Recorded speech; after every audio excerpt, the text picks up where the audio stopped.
each and every fight, he shows us more and more. So I think it's, what are we going to see from Jake Paul from this fight? Are we going to see another KO? Because I'm on board with it. Jake Paul versus Anderson Silva. It is coming up, and it's coming in hot. There's a whole bunch of drama coming out from Jake Paul's camp, whole bunch of drama coming out from Anderson Silva's camp, and I just think it's going to be really good leading up to the fight. But what I really want to get into in this video is why I think Jake Paul is really going to have a high chance of knocking out Anderson Silva, and there's honestly many reasons for this. Number one, he really is always strategic with who he picks in his fights. Just look at Ben Askren, look at Tyron Woodley, look at all of the people he's fought, starting from the first guy of the guy coming from the NBA. You could just tell that he most likely had a higher chance in winning the fight compared to his opponents. Now with Jake Paul versus Ben Askren, you could just tell that Ben Askren is more of a grappler. He's not exactly the best striker. I'm not saying he's not a striker at all, but in his fights in Bellator, he mostly out-grappled his opponents and just smothered them. So when it came to his boxing and only using his fists, I think that was a completely new experience for him. And Jake Paul, number one, had already had one fight under his belt. Not saying it was the biggest fight or as big of fights that Ben Askren had, but he had experience in the ring at least. And with Ben Askren not having the experience of not being able to grapple, I think that was a little bit of a shock to him. And leading up to the fight, Ben Askren said, I'm not really training hard for this fight. And I know looking at, Ben Askren's body in general, it's not the best thing to predict if he's going to be fighting well, just because he usually has the dad bod style. So I really think Ben Askren just didn't have that much motivation. He said on multiple podcasts that he would be surprised if Jake Paul KO'd him. And that's the thing that ended up happening. Now, going into Woodley versus Jake Paul, I think you see again the strategic picking of fights that he's going to usually try and do. Jake Paul is picking fights where the other person has some sort of disadvantage against him. So you see it with the NBA player. The NBA player had no freaking MMA experience at all when it came to anything. I think Jake Paul at least had wrestling experience, which has at least some sort of physical combat experience against another human. NBA is nothing like wrestling or boxing. So I think that's where Jake Paul might have had a little bit of an advantage, at the same time taking it a lot more seriously. Now with Ben Askren, obviously, he had the upper hand and I think a little bit more boxing experience, and Ben Askren not having much at all. Now with Woodley, it's hard to see any disadvantages.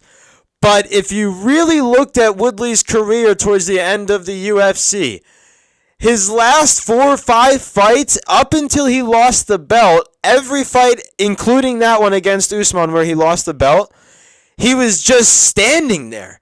He has a whole bunch of grappling experience that he never used. He just wanted to stand there with the other person and try and trade shots.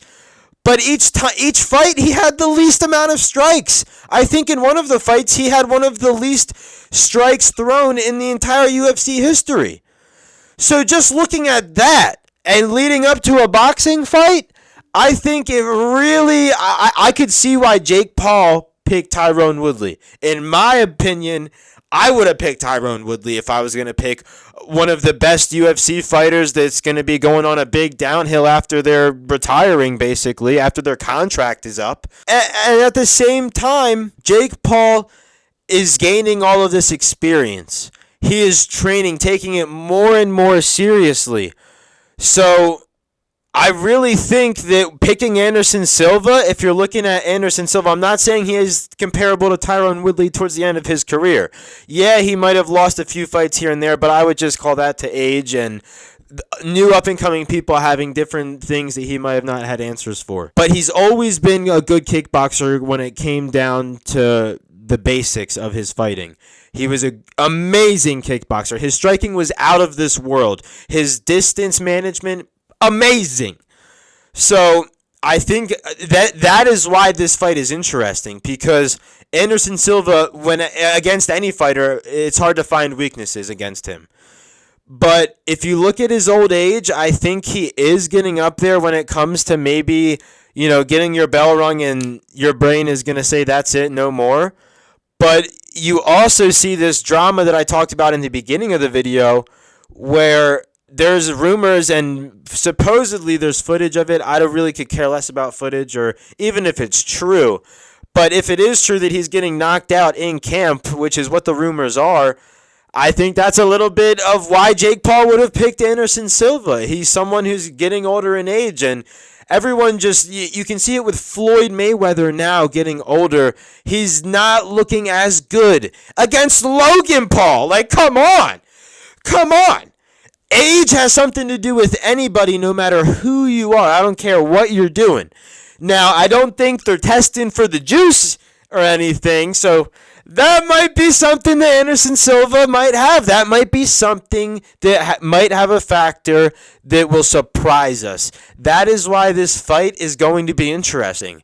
There's multiple factors from multiple different sides that makes this fight really interesting. At the end of the day, you also have to take into account, back to Jake Paul, he's a businessman.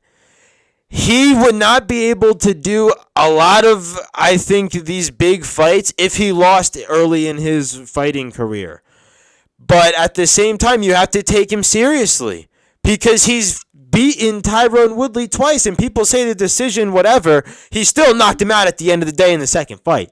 He still figured Tyron Woodley out. Now, I don't want to discredit Anderson Silva whatsoever. He's one of the best fighters the UFC and MMA in general has ever seen. Like I said, his kickboxing is one of the best. His distance management, one of the best.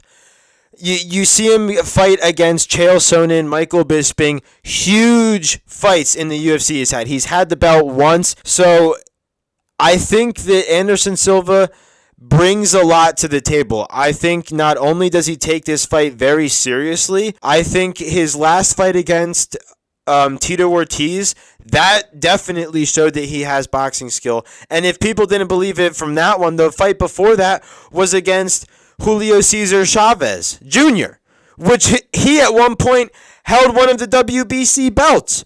So I think it's really hard to discredit Anderson Silva in this fight. So will we see Anderson Silva come out and completely destroy Jake Paul? That's where I think a lot of people are thinking that.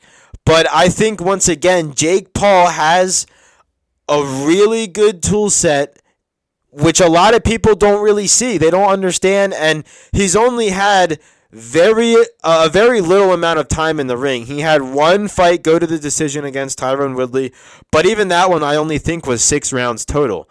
So I think this fight is we're going to see a lot from Jake Paul. We're going to see really what he has, and I feel like people say that with every fight. Each and every fight, he shows us more and more. So I think it's, what are we going to see from Jake Paul from this fight? Are we going to see another KO? Because I'm on board with it. If everything goes according to plan with Jake Paul and the pattern continues, if his formula works and 1 + 1 = 2 once again, then I think we will be seeing a KO this Saturday. And once again, the world will be shocked because, again, Anderson Silva is considered one of the GOATs in the UFC. And if we see someone like that get KO'd by a YouTuber who is doing Vine, like, that was his beginning compared to a Brazilian who probably had to fight in the streets every day of his life, I think it would be mind-blowing. But again, there's so many different things you have to take into account when it comes to who Jake Paul picks. Anderson Silva's age. Are these rumors true about Anderson Silva getting knocked out in training? I don't know. I know there's always people. A lot of stuff gets posted on purpose when it comes from someone's training camp. There are sometimes actual leaks, but usually the people you have in your camp, they're going to be your closest peers, and they're going to do something because you told them to do it.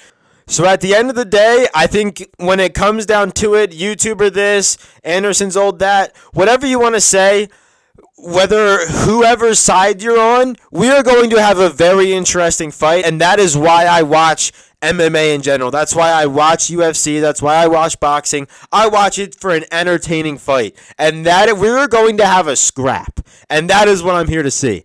So tune in Saturday. We're going to have content all throughout this week and next week about the fight and the results of the fight. So tune in on this channel. Don't forget to like, comment, subscribe. Let me know who you think is going to be winning. Anderson Silva, Jake Paul. Once again, it might be a KO. It might not be. We will see. And with that, have a great fucking day.